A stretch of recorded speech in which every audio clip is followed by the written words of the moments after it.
It was a cold evening when Sarah decided to stay at her grandmother's old farmhouse. She hadn't visited in years, but after her grandmother's passing, she felt an odd pull to return. The house was isolated, nestled deep in the woods, where the trees seemed to stand in unnatural stillness. Sarah always remembered how the air felt heavy around the house, like something was watching. Even when no one was there, Sarah had heard the creaking floorboards and the musty smell of forgotten rooms hadn't changed much. Sarah moved around the house, dusting off the old furniture and setting up a space in the bedroom that once belonged to her mother. It was late by the time she finished, and the shadows outside began to grow long and deep.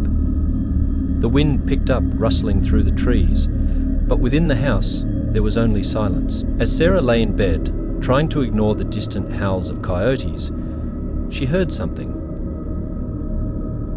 A faint whisper. Her heart thudded in her chest.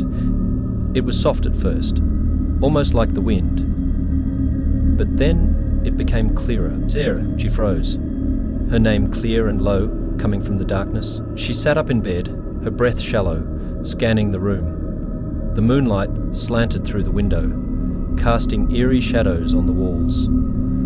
The whisper came again, closer this time. It was unmistakable now, a voice, but not one she recognized. Her stomach twisted in fear. She swung her legs over the side of the bed, slowly standing, her eyes glued to the door. The air felt thicker, colder, as if the house itself was holding its breath.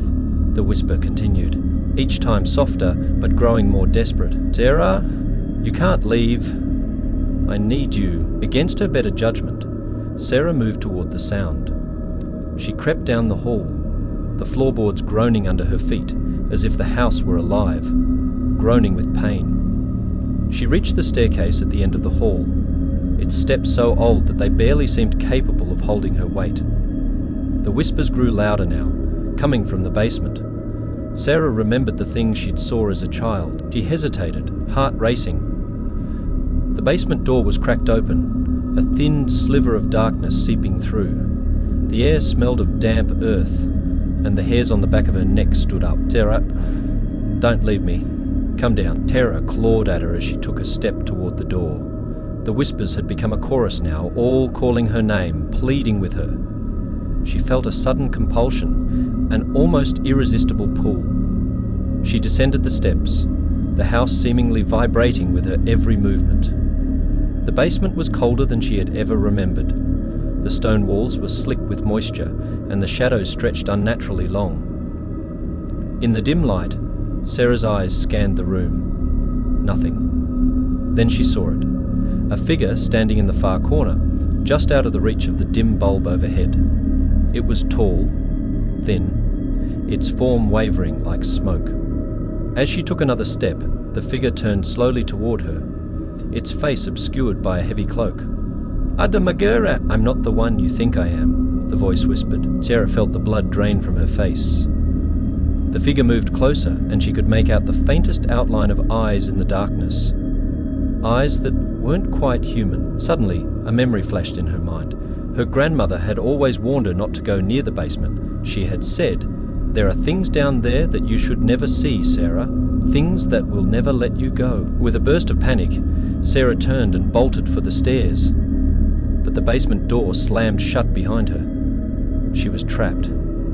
The whispers intensified, echoing in her ears.